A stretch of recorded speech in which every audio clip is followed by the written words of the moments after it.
The Leila Show.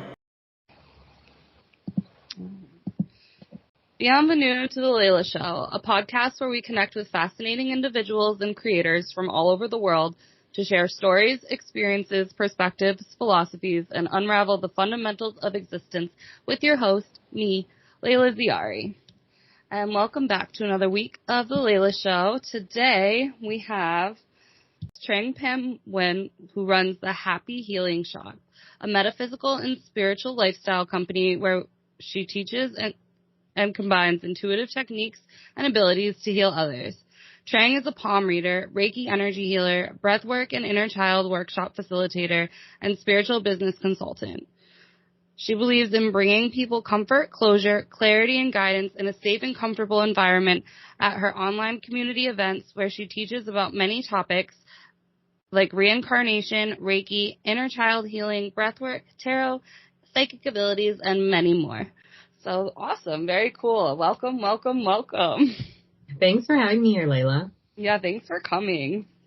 So how did the Happy Healing Shop come to be? And, tell us a little bit about your backstory, too. That was like a very... Yes. So it's, pretty much what happened was, so originally I was born in Virginia and then moved to LA because of the weather. Yeah, well, can't beat that. And then I worked at NBC and then got laid off, went through depression, then I got an opportunity at Disney and I worked at international marketing team.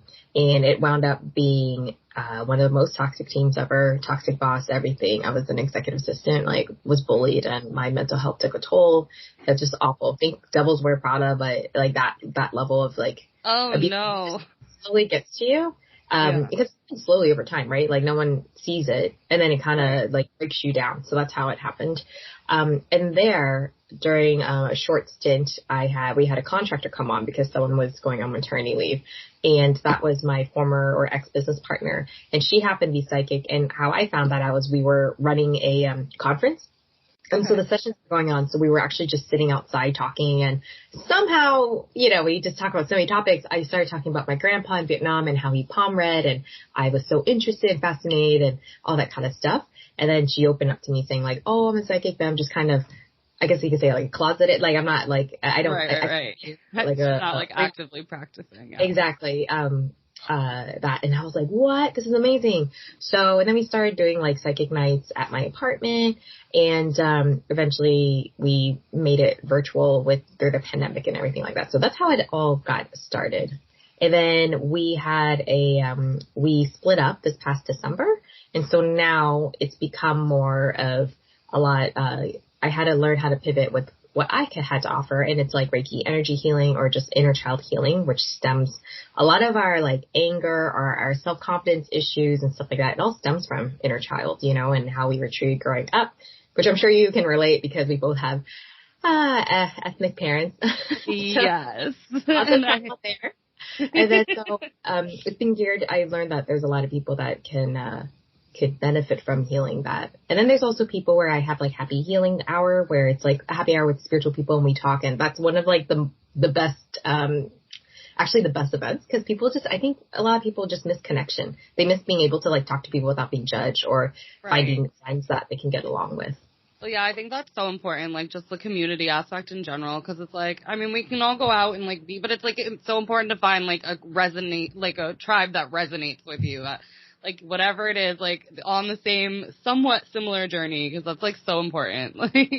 Yeah, it is. And I love all of this, but I also think inner child healing is one of the fundamentally most important aspects to heal because 99.9% of our trauma or anything wrong in our life, I feel comes from that. And yeah, like you said, ethnic parents, tell us what it's with Vietnamese parents because my father's Iranian, I was telling you before we started this episode, and my mother is American, but, European American. And so, yeah, I definitely know what it's to grow up in a foreign household with but especially mine was split. So my mom and my dad did not really have the same values, but.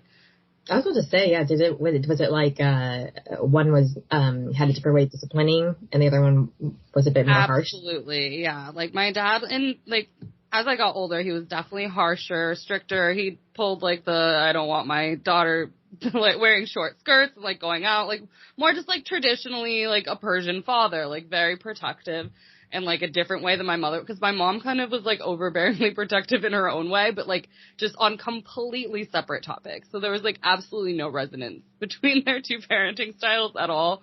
So yeah. But they got divorced when I was young, so okay. It was just living. It was like living in two completely different worlds. Right. And then of course the Iranians are very family oriented. I don't know if like Vietnamese are too. So there's like, you know, like my mom's side who like loves her family, but we don't make like a big deal about seeing them. Whereas like the dad's side of the family, it's like so important, all these gatherings and stuff. So yeah, when you were saying like strict and in the beginning all that stuff, I was like, yeah. Check. I think in terms of like modesty, I always see like if you know, Asians tend to be more usually modest in the way they dress, right? You know, and if you go to their country and stuff like that, it's not like revealing. Like we don't show as much like skin and all. So obviously with the newer generations and stuff, it's different. Right, so I think as a kid, I grew up observing that. So you know. But also at the same time, this is back in the 90s, right? So we had like dolphin t-shirts and all that stuff, like the dorkiest clothes. And lots of like hand-me-downs because my parents were refugees, like they're immigrants and fleeing from the war. So it was a lot of trauma, a lot of survival of just trying to make ends meet. And my parents met here in the U.S. And just growing up, I think the biggest thing that still holds me back to that I have to like really like work on it still and just be really mindful of it is really the scarcity mindset. And I think anyone listening in that grew up poor or low income, right? Like you just don't forget it, right? You don't forget like what it's like to budget. You don't forget or what it's like to worry about like, oh, can you afford school? Or like, oh, I can tell my parents are worried about like what the utility bills is going to be this month. You know, it's like that's always like embedded. Or even something like my mom like told me was, oh, you're going to your friend's house? How far is it? And I'd be like, oh, it's like 5 miles or 10 miles. She's like, that's going to waste gas, you know, gas money. Yeah, right. Yeah, like they were. Yeah, so it's like really penny pinching, but it was like even to this day when everyone lives spread out in LA, like it's normal for me to take 45 minutes to drive to a friend's house, right? Right. Yeah. Everything in California. I lived in California a long time. Everything takes forever. No. Yes. It's not if it's like 15 minutes or less, that's a big surprise, right? It's like you're so excited. I'm like you're used to driving an hour everywhere you go in California. Yeah, and that's like if you don't have traffic, that's even better. Yeah. But with that, I still think to myself, like, obviously when you see your friends, you're very happy and it brings you joy and better for your mental health, right? But in my head, when I get my car, or even like sometimes before I get in my car, I'm like, oh, should I go? That's gas money. Right. So you still have like the whole narrative like from your family repeating back to you. Yeah, exactly. And it's hard because like, yes, gas in LA is not cheap, but I think it's like $6 a gallon too, right? So that's actually that is so valid. Like it's maybe $5 now, so it's cheaper. But it's just like that thing. Like I think I try to think about what would a healthy person that grew up in a healthy family household and stuff, what would they think? They'd be like, oh man, it's just expensive, but maybe it doesn't hold them back where I go like, right, you know, because they're probably just not so like, I don't know, because my family wasn't necessarily poor growing up, but we were middle class around a lot of rich people, like in a very rich area. So I always felt inferior in my own way, but like I was also the only child and like spoiled rotten with only child syndrome, which I still take that. Like I have that as an adult and I'm like, wow, this is not like a gorgeous quality to have as an adult creature. You're like only child syndrome, but for sure it's like, and those things really just do like stick with you though. Like just the ingrained, like I really, you know, like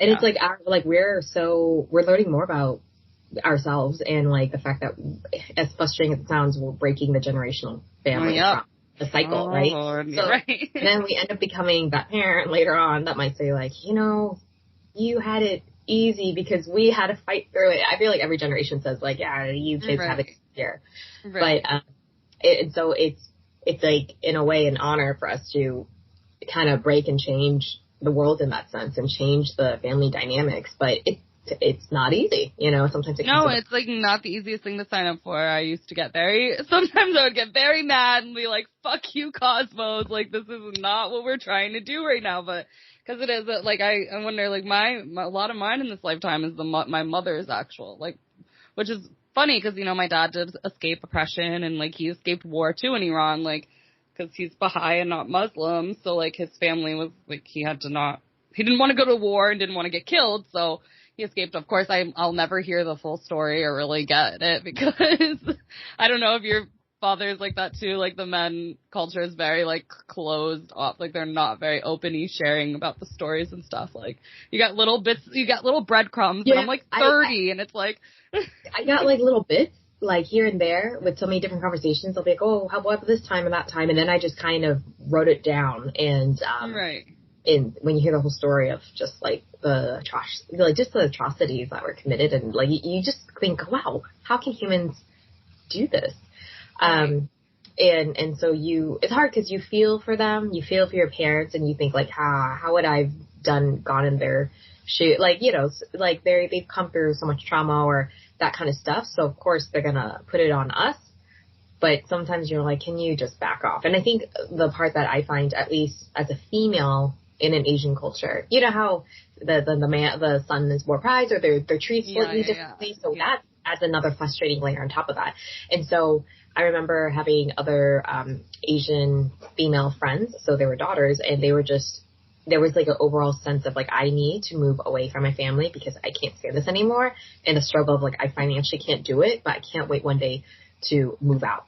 And it's obviously as a parent, you feel sad if you hear that, but there's a lot of the guilt tripping. Like I came all the way to America, like I saved all this money up so just you can go to school and have a better life. And what you really want to tell them is like, yeah, but I think the way you treat me or like my happiness is like more important. But obviously for them, they don't think about happiness. They think about like, oh, how can we put another meal on the table? Like how can we not struggle anymore? And that's getting a stable job.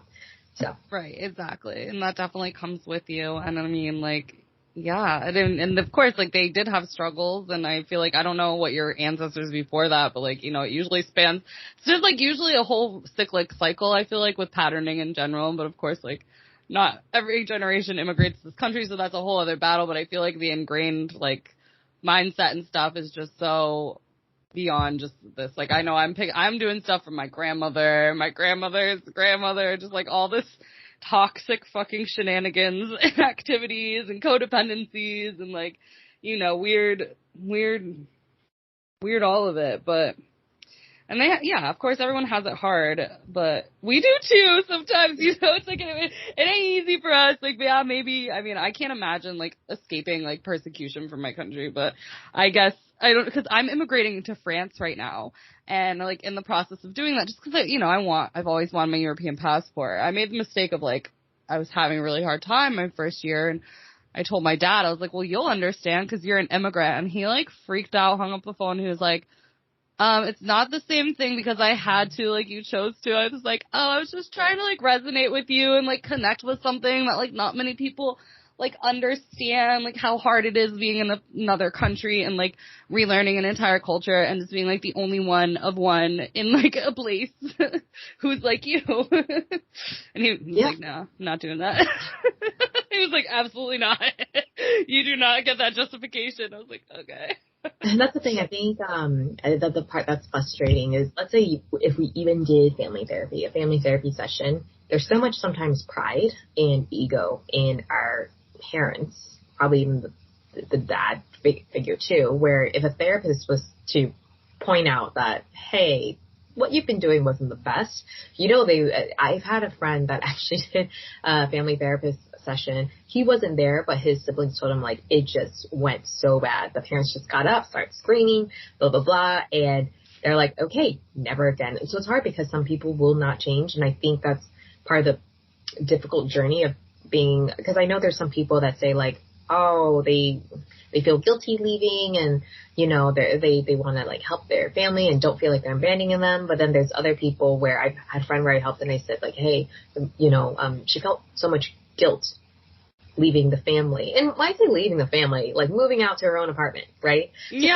I mean, like, that's what people do. It's so normal, like. Right. It's so funny how, like, all these, it's so, like, interesting how, like, heavy these emotions are because they are projected onto us from our parents, you know, the guilt tripping, like the shame, like, oh, we did all this for you. In exchange, you do this to us. So my friend was saying, oh, it's in like Asian culture or a lot of these cultures, it's very, the love is transactional and the child should feel that way. I did this for you, so you do this for me. So it's not like unconditional love. It's conditional. Right. And so. Which we're always, I feel, learned conditional love until we figure out what unconditional love means, but it's 111% usually not from our family or anyone around. Yes. And so I was just trying to tell her, this friend that was trying to move out, like, your mental health will be so much better. You know, yes, you're losing some money on rent, be out of your own budget and stuff like that, but there is just a sense of lightness that you feel, this sense of freedom that you feel, you know, and because I've gone through it, but I've always been independent, so I'm like, screw this, I'm out, you know? Yeah, me too. So, and to us, it makes it a little bit easier. It's still, like, can be probably a bit more ouch, but for us, it's easier for us to, like, move forward and keep going on our path. And other people, they might, you know, they might feel the guilt, they might feel the shame that oppression feeling that makes them stay in a certain situation longer or not want to go and leave and be on their own path, you know? And when she moved out, like, things just, yep. And it's like when she moved out, things just got better. And she said, indeed, actually, her relationship with her parents got a little bit better as well. Obviously, there's some parents that will shun their kids like that, but it's so sad. Really, I know it is, right? Like, there's a certain point where you have to, as a parent, let go, you know, and be able to hopefully know that you taught your kid the good tools, the right tools, and, you know, you support them throughout the way. They're going to come back to you.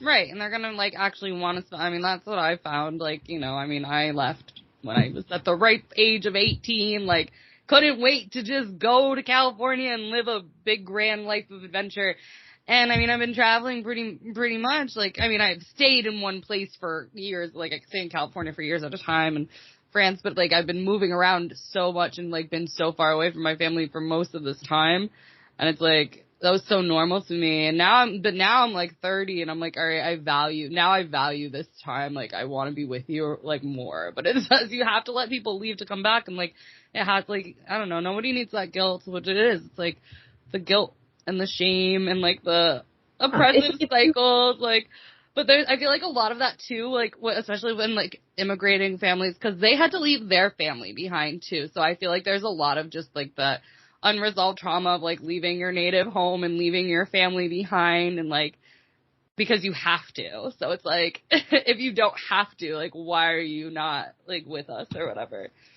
Yeah, and it's like if you come back to your parents, you know, sometimes you're like, you might think like, oh, I don't want to hear another lecture. Like, I'm coming to visit you, but you don't need to lecture me. At this point, what's better if you just say, oh, we're so glad to have you here. We've missed you, right? Right. It's so good to see you. You know, have you been, instead of, oh, you didn't buy a house yet? You blah, blah, blah, and you're just like, okay, thanks. Because that energy right there, it already kind of, like, shuns you. And you're like, oh, it's kind of like, you don't want to go to that coworker that's always a negative Nancy.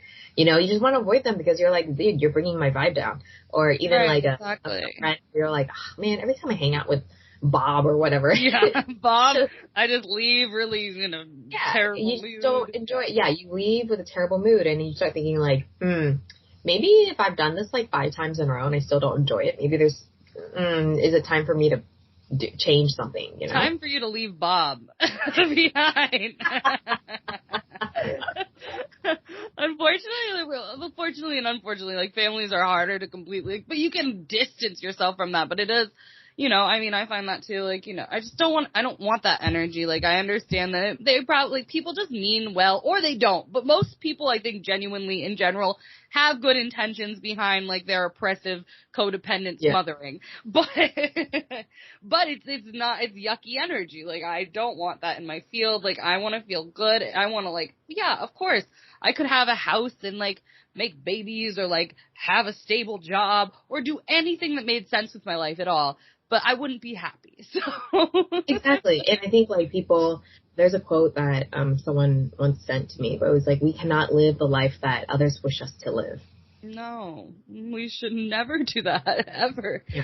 It's like, yeah. In a way, it is like, I think with parents, it's that fine line of like, you really, obviously you do care for your kids, but that fine line of also like not projecting your fears and your worries onto them.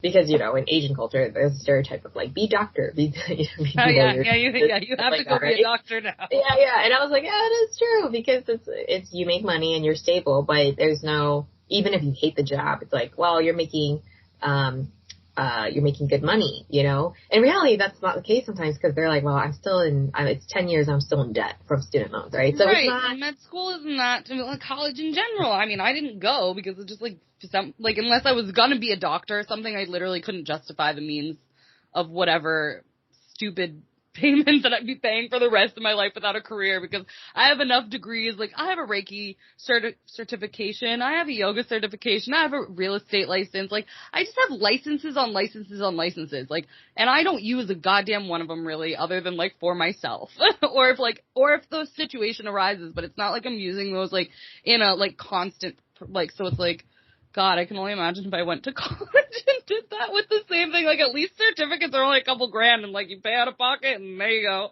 It's done. I think that's like, I wouldn't be surprised if a lot of younger people or the new generation start doing that, because in reality, a lot of times, like, I know a girl that works with me, it helps me out Happy Healing Shop, and she didn't finish college, but she grew up in an entrepreneur background. Her family had their own business, so she knows how to be savvy.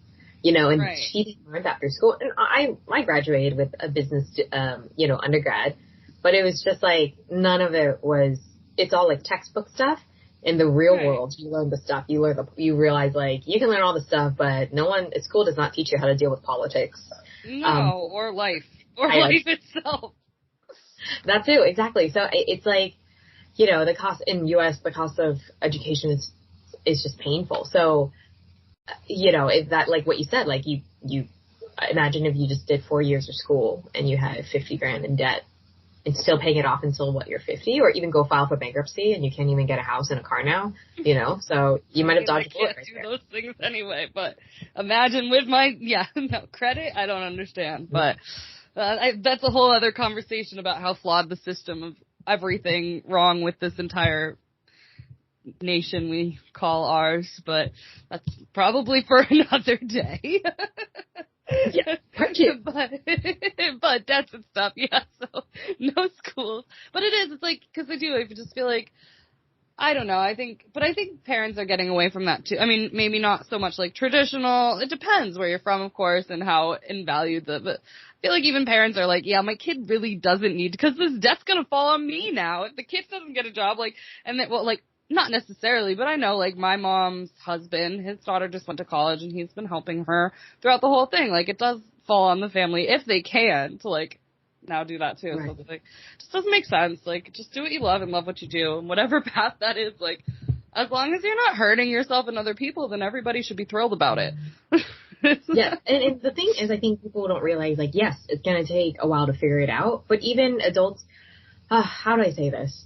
It's like, I'll take two examples. Let's say there's person number one, Bob. I love Bob. I love Bob. And he goes through, like, medical school or accounting or, like, just a traditional office job. Like, and then he just ends up being unhappy because he's like, this is really boring. But then eventually he lives that life of having, you know, family and kids and, you know, just thinking, like, okay, I guess I gotta work for the kids and put them in a good school and all that kind of stuff. And you kind of live life on a cruise, or, you know, just set like that, or, you know, or deep down he might have eventually a mid-quarter life crisis because he's like, no, oh my gosh, what do I want in life? I've never been asked that. You know, I never grew up thinking that. And then the regrets start coming in. I wish I did this. I had blah, blah, blah, right? And there's like person number two, which we shall name Sally, I guess. Yes, Sally. Love her. I love Sally. And she ends up being, you know, trying trial and error and all that kind of stuff. If things don't stick, she's trying new things, but still has the support of people around her, or even parents being like, okay, cool. Well, you know, even though you're trying and maybe that didn't work and you feel like it's a failure or something like that, I think the important lesson really is like, okay, if that didn't work, what else? How can you problem solve this? Or how can you, what other things have you tried? You know, and that's definitely what I notice more with people with an entrepreneurial mindset.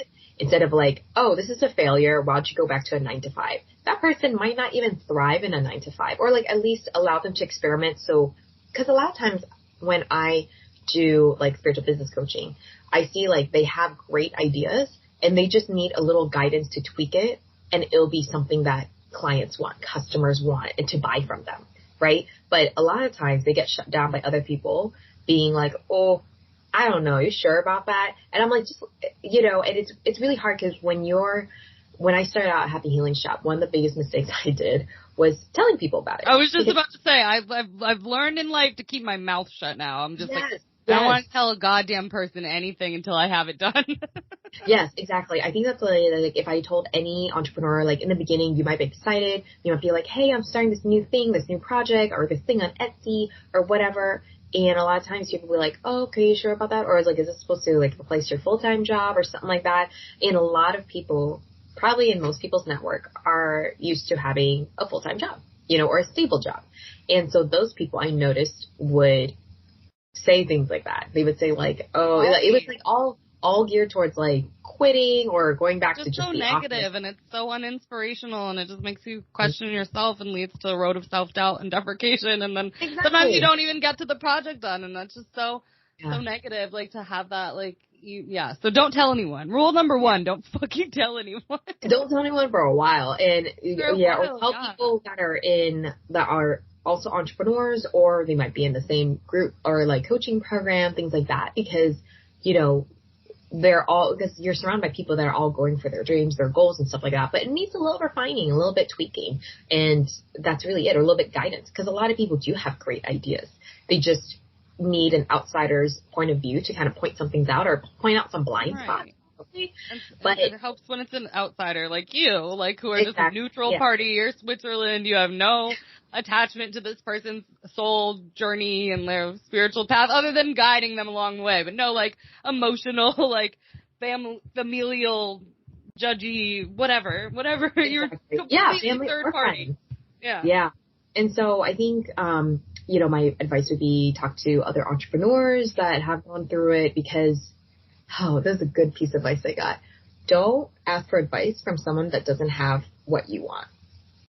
I love that. That's literally the best advice I think I've ever heard. It sounds so simple, and I was like, it just kind of hits a different way. But that's actually one of the girls that work for me. She said, I was like, what's the best advice you've ever gotten? And she said that, and I was like, that's so true, because a lot of times it could be just maybe subconsciously some of us are looking for validation, right? But a lot of us are excited, or you're in the beginning phases. Like, okay, this is for anyone that's listening who has a friend that might be doing something on the side, entrepreneurial. In the beginning, it is so hard. The first few years, it's so hard to be an entrepreneur that I would say, give them support. Like, support their dreams and everything, as long, like what you said, Leila, as long as it doesn't hurt people. You know, a lot of times they're onto something. There's a lot of things that have been invented that people were like shut down by, but they kept going and it became a success. Right. You know, and so and the times are always changing, so there's always things being invented that might work, or it might work. Like, you know, back then, you know, for example, Airbnb, people were like, what? You're going to sleep in strangers' homes? The most genius piece of any travel everything that's ever existed. I live by Airbnbs. Like, I don't know how we've traveled without them. So yeah, exactly. Exactly. So it's just like, people are like, that's stupid, or like, oh, Uber, you're going to get into a stranger's car, you know, but the people that saw that in a taxi too, you know? Yeah. And the people saw the potential of that, or they're like, oh, at least I don't have to negotiate for a taxi. Like, I like, right. People can call anytime, anywhere in the world, and, you know, it's just a whole cycle. So like, if you have a friend that is starting that entrepreneur, you know, journey, like, support them. Or if you don't support them, as long as they're, you know, or maybe if you have some creative ideas to help them out and they're receptive to it, go that route too. Right. And that would be probably the biggest advice. But yeah, I'd like that advice of don't ask from someone. Because if you're asking someone advice. Because, like, I don't know, a lot of the times I don't feel like I'm asking. Sometimes I just, like you said, sometimes I'm just looking for validation or being heard. But even that, if you go to the wrong person, they'll, like, just shit on your dreams for absolutely no apparent reason and probably not even realize how hard that they're, like, doing that. Like, most of the time I swear people don't even know how bad it is. But like what they're saying. But yeah, I love that because I'm gonna do that. I'm gonna stop just like, okay, well I have a very small group of real friends, but it's like, I just throw everything at them, like, and then this idea, and then this thing, and then I'm doing this, and then I'm thinking about this. And then sometimes after I send messages like that, I'm like, I feel like that was the wrong audience. Like, that was the wrong person to receive this message. So I love that. That's brilliant. I mean, it's so simple, but only ask advice from people doing what you want. Have what you want. Have what you want, exactly. Yeah. And also, like, you think about it, like, it's so sad, but you see parents shutting down kids already with their ideas. And I'm like, dude, they're only 5. Of course they're going to That's when they have the best ideas, though, because that's when, like, you're so tapped into your, like, without any of the influence by the outside world yet. That's when, like, you really, like, I know that when I was 5, what I wanted to do with my life is what I still want, like, now. Like, after all is said and done, after all the trials and tribulations, after all the weird things I've tried and not loved, and like, but like my passions at 5 years old are like are still like the core fun passionate about today. So it's like, and then I'm in my older years for a while, you know, I've like, you know, I've never worked a traditional job or done any traditional route, but I've tried a lot of like different things because I wanted some sort of like, you know what I mean? I've just tried everything. And, like, gone so far away from my passions sometimes and then come right back to them sometimes, you know, just, but I feel like, yeah, like, everything I really love is my little 5-year-old child self, like, knew that. They were like, that's what she's gonna be doing. So it's like, we should never shut our children because they're so impressionable at that age, like, and so tapped in to our intuition, to our inner voice and stuff, because we don't have all the and you don't have to make money and you don't have to worry about any of that stuff. All you have to worry about is your parents imprinting their karmic debts and trauma upon you. Really. Yeah. And it really is like the kind of like what you said, the essence of who you are, right? So like when I was younger, I was thinking like, oh, I want to be a doctor. That's totally influenced by my parents. But it was more like be a nun, I guess, because I went to Catholic school and I don't know, they seem to have a cush life. But they're taking care of for sure. Yeah. And it was just more so of, I think that I saw them helping other people. That's what, like, a doctor saves lives, that kind of stuff. And there's so many variations of ways how you can help others. It doesn't have to be serving others, things like that. So it's kind of like today I'm able to help and serve others through a spiritual way, a metaphysical way, through like inner child healing or all these like events, or bringing people together. And that itself is healing. So in a way you're like, oh, I like just what you said. I'm doing what my kid in a way wanted to do. It just makes different now. Right. Like the form always changes, you know, but the sentiment is very similar. And yeah, I mean, like, and I feel like, I don't know, I've always been on that, like, wanting to help people path. And, like, I've tried a lot of, like, I think that's why I have licenses and, like, all these, like, Reikis and stuff. Because I do use all these tools for myself and I, like, love it. But then, like, I realize, like, that's not my way that I'm supposed to necessarily connect with the masses on a whole. But it's, like, but that's how I feel, too. But you try different things. You figure out how you're supposed to connect with people. And it's all about giving back and connecting, or whatever your life path is. Hopefully it's that in some way, shape, or form, because we should all be hoping to contribute positivity and wellness to the grander scale collective in some way, shape, or form, whatever that.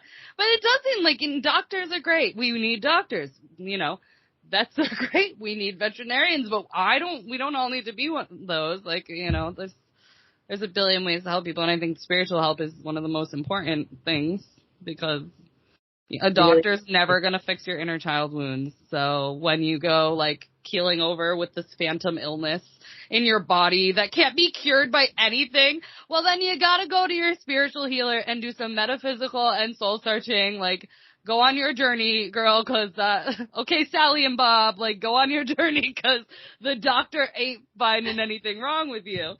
So, yeah. Exactly. There's, like, even stories of, where it is, I guess, you know, for people that aren't into spirituality and metaphysical stuff, you could say, yes, it could be mental health and stuff like that, right? But even once I was reading a book, it was about kind of like people's energies.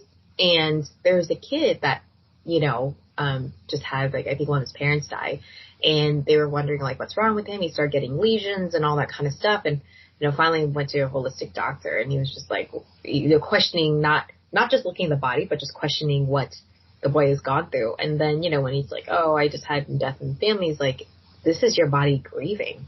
Right. Yeah. So yeah. the book, lesions might be like caused from some bacteria or whatever. It's like, yeah, but it's like, this is your body grieving. Right. Because if you don't like have a healthy way to, or normal way to process emotions, it just kind of sticks, and you can convince yourself of anything, and your body does the weirdest fucking shit when you're starring and grieving or whatever, and, you know, there's so many ways to grieve, and that it really is, and, like, I mean, I've had times in my life where I've caused myself a panic attack or manifested symptoms by my own anxiety or, like, just by telling, you know what I mean, we do this, like, we do this all the time, a lot of the time without knowing it, but... Oh, yeah. Like sure. the psychological, spiritual, but spirituality and metaphysics really is like psychological and energy anyway, like all tied into one. It's kind of everything, so I feel like everyone can get down with it on some level, even if it's not like maybe the whole like whatever, maybe you don't want to talk about chakras, but we can all get down with energy, metaphysics, and like the psychological and spiritual energetic root of it. Like, there's no denying that. Yeah, if it's like psychological stress, that's going to do something in your body. You know, for people that are skeptical, I'm like, look, if you have psychological stress, work, feeling oppressed, you know, or feeling like you lost your power, then yeah, it's going to show up in so many different ways. Right. And the cause of that could very well be unhealed wounds from your childhood, ancestral trauma, like whatever it is, there's a whole root to all this stuff that's correlated with all the other stuff, and if you don't dig those roots out, like, good luck. Painful root. Yeah, exactly. Yeah. Totally. So, what else? So your partner did palmistry, or you do palmistry, you said?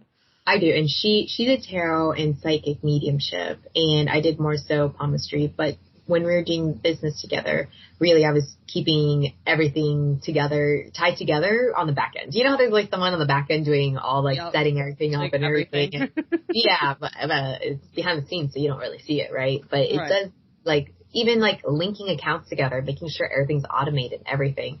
So that's mainly what I did, and co-hosted online events, but it was also when I split up with her, just being like, what do I do now? How do I continue this? And I went through my own grieving period and, with my therapist and everything like that. And I've been processing it because it was a divorce, when you're it's it was grieving, how'd she word it? Grieving the potential of what the business could have been.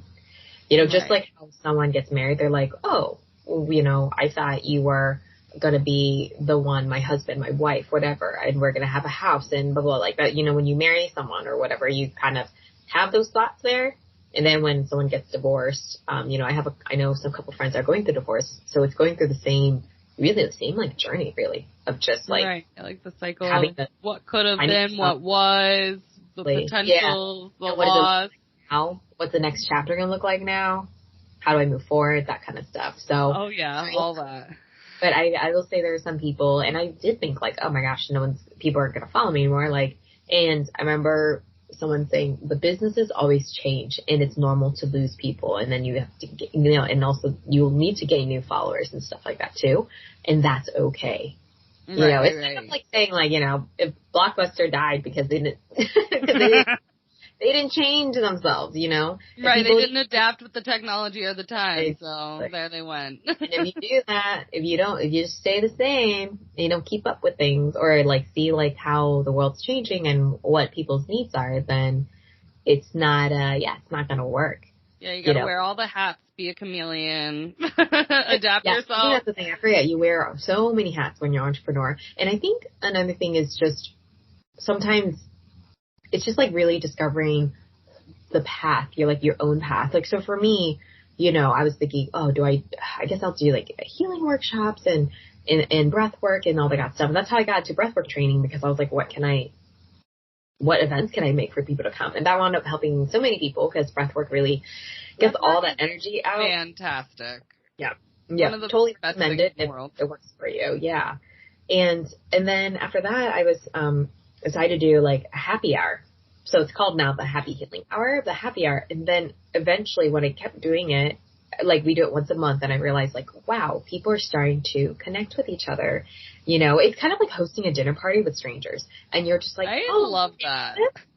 oh, you should totally talk to so-and-so. But because I notice when I go to if I have go to other brands or practitioners and stuff like that, spiritual healers, it's usually just one-on-one readings, or it's just Q&A. It's like, you might have a group Zoom call, but the person that's facilitating it goes like, okay, Bob, what's up with you today? And then they say that, and then they say, okay, Sally, what's your turn? Like, it's your turn. What's up with you today?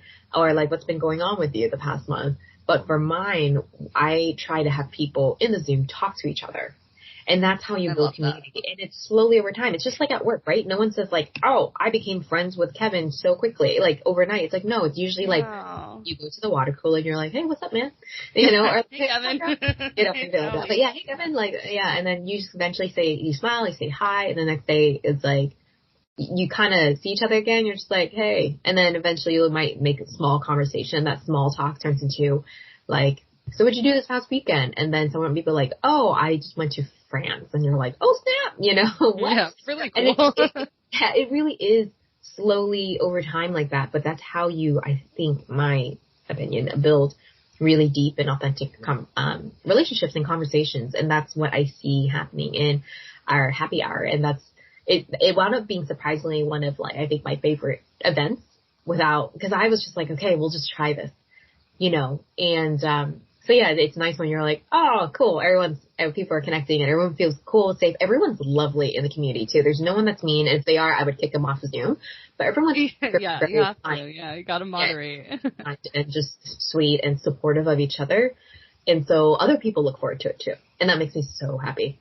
I just love that because, and then it's not just you like talking to, because like you said, a lot of those things, it's just like, you talking or to like one-on-one, or if it's a big room, like I've seen people do like coffee shop spiritual chit chat things, but like really it's just them talking, like, and they're not really like cross engaging the patrons and stuff, but it's like, that's so great because we all like having a community to bounce your ideas off just makes your brain alive, and like you've got ideas that way, you have your little family, you have this one for this thing, like you start having your own little relationships. This person is good for this. And like, that's awesome. I love it. I want to be part of the happy hour. Oh yeah. It's so much fun. And there's also like some people are like, oh, I'm just practicing tarot, or they're like, I'm realizing I'm kind of a psychic medium and I kind of want to like hone in on that. And what's great is other people in the group are excited. They're just like, oh, I'm up to be a guinea pig for a reading, and so. I want to be part of this community. I love this. People just want support or like encouragement to like it's scary to put yourself out there, but at least with these people, when they're like, oh, okay, they know them and they're like, okay, they're not going to bag me on a reading if I like mess up or something like that. And at the beginning, that's what it is. You have to help build a lot of that self-confidence and stuff like that. But at least you're doing it with other people that are supportive. Right, which is really helpful because it's scary doing stuff like thrusting yourself into anything without feeling like well practiced or confident, and then like having a client or something and you're like, holy shit, this is a real person. Like there's that's paying me. Exactly. Yes, they're paying me. It's not like my family, my friends, and you know what I mean? So like if you don't have that space, I love that. I needed to go hone into my skills a little bit more in my psychic realm of ability. I used to be way more like, I've been very like esoteric my whole life. But like, I don't know, a couple years ago, the universe smacked me and was like, go back down to earth. And I was like, fuck.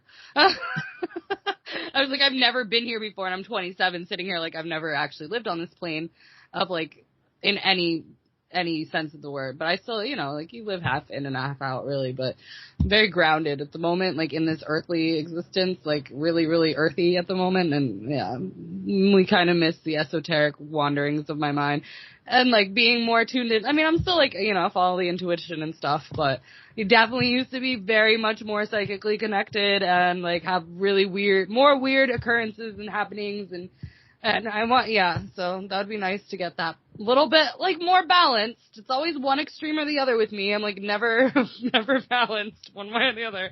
It's like I'm all in or all out, like, so. Yeah, and the thing that's nice is, like, people will talk about that, and in the group, there's no judgment, because everyone's like, oh, yeah, that happened to me, too, or, like, I like, this happened, and blah, blah, blah, and then people are like, oh, I tried this, and this worked for me, or have you, And so that's such a different, and they're like, oh, that's such a different feeling because I can't tell that to friends or family back home because they all think that I'm weird. Right. Yeah, where here you're surrounded with people that are like, oh yeah, I've heard of that, or like, I've been through that, and this is what I did that could help maybe. And I think that's a beautiful part.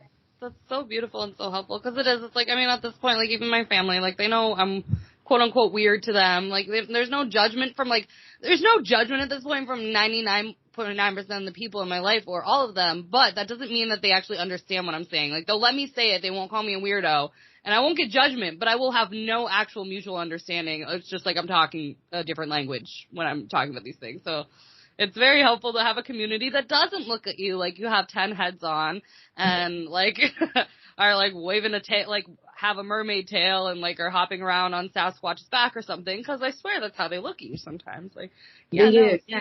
Especially with, whatever religion they were brought up with. Like, I was brought up Catholic. Okay. Very different. So, yeah, very different. And versus like, oh, it's of heaven, hell. Now there's reincarnation, and it's like, what? Yeah. Or imagine telling people like, hey, hell doesn't exist. People will be like, blasphemy. Hell exists in the caverns of your mind and on this earth if you let it. There you go. That's how I feel about it. Like, we create our own heaven and hell on this, where we're at. Like, I don't think it exists. It doesn't go up or down. Yeah, reincarnation doesn't go up or down. I guess I was lucky. I mean, I don't know too much about my father's faith. I, in my adulthood, like, looked it up more, but, like, he was Baha'i, which is very spiritual in essence also.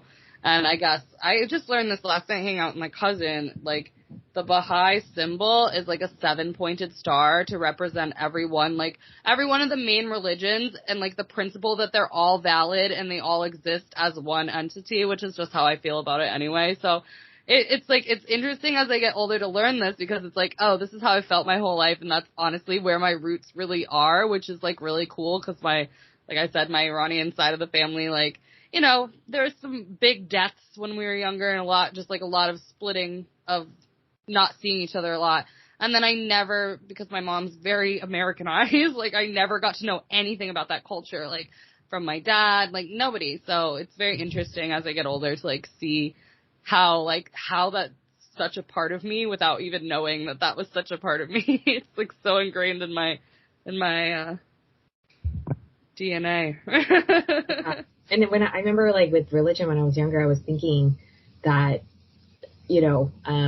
whether it's Buddhism, Christianity or Hinduism, things like that, like, it's kind of like the overarching theme is very similar with all of them. Like, you be a good person and be a good human, I guess, to get to a happy state in the afterlife, whatever that, if it's nirvana, heaven, whatever, right? It's like right. The overarching theme is like being a good person. But I think being a good person, or basically karma will get you in one way or another and kick your ass to the heavens or the hell. And the thing is, like, but, with books, like the Bible, Quran, and all that stuff, it's the way everyone interprets it is going to be different. And so because of that, people just went completely batshit crazy. They were like, yep, here's this, let's just run with this in our own absolute insanity, and then try to rule people over this dominion. And you can use any interpretation in a way to manipulate what you want. So for example, when you're in high school and you're learning, like, reading literature class, right? Right. And Bobby went down to the river, and there was, like, different, the character, and then, like, this happened, and you will have people interpret it differently. Oh, well, maybe Bobby was thinking this, blah, blah, blah, and that kind of stuff. Right. The author kind of leaves it up for interpretation. So people interpret different ways, and someone can totally interpret it and be like, well, that's oppression, or, like, we can use that to make we can use this to manipulate, which is just, but you can do that with literally anything. Like, oh, this piece of paper said. And that's even with spiritual groups too. Like, there's always going to be anything where there's a community and there's, like, leaders and stuff, or, like, like, people are wondering how cults get started, and it's all, like, over time of getting, like, people in slowly, Right, and it's preying on the weak-minded people who want something, or, like, who have they are weak-minded. I'm not going to even justify it, because they are. Because they're like, I want something to believe in. I need some guiding force in my life that isn't myself, because I don't put my faith in myself like that. So I need someone to guide me, someone to tell me, and I am manipulatable, and I am open, and you can use me as basically a little pawn in your fucked up, twisted game, because I need a leader. I don't care how fucked up my leader is. I won't see it because you already brainwashed me before. In cults, at least. So, you know, it's like, and that's the thing. That's why it's easy to prey on children and people in college when they're kind of like their ego self or their self-esteem hasn't been fully really developed. Or they don't even know themselves yet, you know, or there's some people that are like loners and someone goes up to them and be like, hey, do you want to join our group? Like, we're doing this service thing, we're doing this thing at dinner on Thursday, you should totally come out. It's recruiting, right? And, but when, you know, you don't have friends or you know, you're new to things or naive, you know, of course you're going to be like, okay. But you ask someone that's probably sort of community, really. Like, we're all looking for a place to belong. We're all looking for some sense of community. And, you know, sometimes human beings are impressionable. And if you're not strong within, like, your own beliefs in yourself, like, like, of course. I mean, I always say, like, if I was in the 70s, I probably would have been, like, a runaway and, like, I've joined a cult. Like, hopefully not Charlie Manson's, but, like, you never fucking know. Like, I could see myself, like, in a time like that, like, ending up, because there's so many and, like, so much, like, going on then, but... Because, I mean, I've always looked for my community. I just luckily don't. I'm susceptible to everything. But not even just children, though, because look at adults. Like, look at adults who took, like, a normal path, who are walking the quote-unquote supposed path. Like, yes, like they're so brainwashed by, like, even, like, political shit. They got this whole entire nation swept up in, like, this side or this side. Fuck the other person. Fuck anyone who believes in this. It's the same thing. So, like, adults are equally as, like, moldably susceptible to absolute fuckery as any of us. And it's sad because they are so firm in their belief that, like, this is right and this is wrong. And it's not, nothing is that black and white. Like, nothing is that simple. There's no lines that, like, you know, and, it ruins things, for sure. Yeah, the media has a lot of influence power, for sure. And, like, just in general, to separate and divide us all so that we don't have all these lovely... spiritual communities. Instead, we have all these weird subgroups that are all confused in their essence as well. But some of them are cool, I'm sure. I don't know. I won't be joining a cult anytime soon, though. That's for sure. Likewise here as well. So, yeah. But even when I went to, like, Australia to visit some friends, they were saying, like, their politics, it's not so divided as how they see Americans on TV, where it's just, like, you're either, if you identify as Democrat or Republican, it's like one side or the other, you know. It is like very black or white. Yeah, so. And life is not like that at all. Life there's a lot of gray areas and there's a lot of colors in it too, you know. Like, nothing is that simple. Just, like, nothing. We were talking, even, like, we are, I don't know who I was with, but we were having a conversation about, like, the other day, like, we can justify you murdering for this, but then murder is wrong. So it's like, even right and wrong, there's always the justification or there's no morality, like, really, because, like, not in, like, a general sense. You can't really, because everything can be justifiable for some other reason or whatever. So it's like, nothing's black and white. There is no lines. Yeah. The lines are crossed if there were any. So yeah. Exactly. Yeah. I don't know what this had to do with your spiritual business, this last tangent we went on, but yes. Oh, yeah, no, I think it's really just, we were just talking about community and, okay, that's you know, where I was like, thank you. Yeah, it was, reel me back so fast. Yeah, it was really a sense of people, at the end of the day, we humans do want to be liked. Just naturally, like, even born like that, you want to be liked, be part of the community, a sense of where you belong. And when you don't feel like where you belong somewhere, you go through that whole entire journey of turmoil or, like, figuring things out, and it's really painful. But, like, it could be less painful if we have the support. Right. It's all about the right community and, like, and not the wrong communities, and surrounding yourself, like I said at the beginning, with people who resonate, who can guide you, who won't, like, lead you down a rabbit. But, like, you know, just good, healthy, positive communities is so important. Yeah. And it's something I didn't find in my life, or even start to find until, like, recently, which is crazy. Yeah, or even if anyone listening in, you can start one yourself, maybe. Yeah. That's what I did. Yes, I know. You're gonna have to spiritual business coach me, because my mind's all over the place. I can never keep anything together. That's the thing with a lot of people. A lot of them have great ideas, and I remember I have one client where she has all these ideas. She's just starting off and she's like, I'd love to have this program. I love this ebook. And I was like, oh, hold on. It's more of like, first let's get your social media and like videos out or like just so people know who you are, what service to know that you exist. But the ideas your existence is important. Yeah. Yes. But the ideas that you have are really, really great. But those are things like the ebooks and everything, or the guides on relationships and stuff like that. Those will come later. Yeah, they're like skipping steps. And that's usually like, year 2, year 3, because you do need some followers so people know who you are. And then that way they see, and eventually they'll be like, oh, she's making products. I like her, so I'm going to buy from her.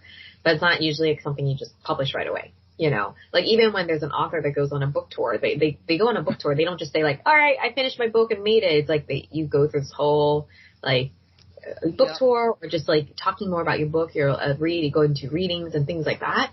So yeah, that's why I say like being an entrepreneur is hard, and I never want to really put people down, especially with ideas, because a lot of times the ideas I'm like, oh, you can do something with that. Just not right now. Yeah, you're just helping, like, to give the guidance, because it is, like, I mean, when you are, like, you're doing everything. You're doing your social media. You're doing the ideas. You're working on shit you have no idea, like, unless you can literally just right off the rip afford to start paying people to do things for you, which no one really can when you just, like, are starting, you know what I mean, and you want it to be personal. Like, there is so much, and it's so easy to get so lost in the like grand scheme of like, and then your ideas just kind of drown and fold in on themselves because like all the other stuff is so overwhelming, and you are skipping steps and you're forgetting fundamental steps while skipping to the ebooks. I do it still to this day. I can't. I need some spiritual business coaching.